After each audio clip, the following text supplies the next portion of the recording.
ದಕ್ಷಿಣ ಕನ್ನಡ ಜಿಲ್ಲಾ ರಾಜ್ಯೋತ್ಸವ ಪ್ರಶಸ್ತಿ ಪುರಸ್ಕೃತ ಉರ್ವ ಹೊಯ್ಗೆಬೈಲ್ನ ಜೈ ಭಾರತಿ ತರುಣ ವೃಂದದ ವತಿಯಿಂದ ಕರ್ನಾಟಕ ವನ್ ಸಹಯೋಗದಲ್ಲಿ ಆಯುಷ್ಮಾನ್ ಭಾರತ ಆರೋಗ್ಯ ಕರ್ನಾಟಕ ಗುರುತಿನ ಚೀಟಿ ವಿತರಣಾ ಸಮಾರಂಭವು ಹೊಯ್ಗೆಬೈಲ್ನ ದೈವಜ್ಞ ಕಲ್ಯಾಣ ಮಂಟಪದ ಹಾಲ್ನಲ್ಲಿ ನಡೆಯಿತು. ಚಿಲಿಂಬಿಯ ಶಿರಡಿ ಸಾಯಿಬಾಬಾ ಮಂದಿರದ ಆಡಳಿತ ಮುಖ್ಯಸ್ಥರಾದ ವಿಶ್ವಾಸ್ ಕುಮಾರ್ ದಾಸ್ ಅವರು ಶಿಬಿರವನ್ನು ಉದ್ಘಾಟಿಸಿದರು. ದೈವಜ್ಞ ಬ್ರಾಹ್ಮಣರ ಸಂಘದ ಮಾಜಿ ಅಧ್ಯಕ್ಷ ರಾಜೇಂದ್ರ ಕಾಂತ್ ಶೇಟ್ ಸಭಾಧ್ಯಕ್ಷತೆಯನ್ನು ವಹಿಸಿದ್ರು.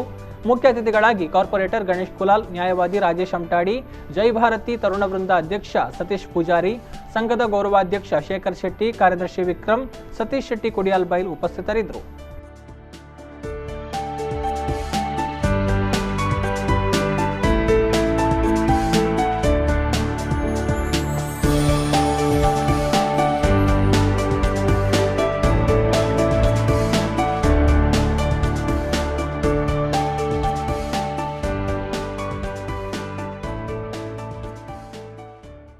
ಸರ್ಕಾರದ ಸವಲತ್ತುಗಳು ರಾಜ್ಯ ಸರ್ಕಾರ ಆದದ್ದು ಕೇಂದ್ರ ಸರ್ಕಾರ ಆದದ್ದು ಇಂಚಿನ ಸವಲತ್ತುಗಳೇ ಜನಕ್ಕೆ ಮುಖ ಮಾಡಿದ ಕೆಲಸ ಮಾಡ್ಬೋದು.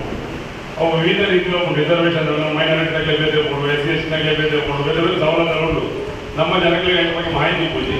ನೇನೆ ಜನಗಳಿಗೆ ಮಾಹಿತಿ ಕೊಡುವ ಕೆಲಸನು ನಮ್ಮ ಇಂಚಿನ ಜೈ ಭಾರತ ಸಂಘಟನೆಯಲ್ಲಿ ಮಲ್ಕೊಂಡು ಕೊಂಡದ್ದು ಮನೆಯ ನಿರೀಕ್ಷೆ ಪಡ್ತೇನೆ.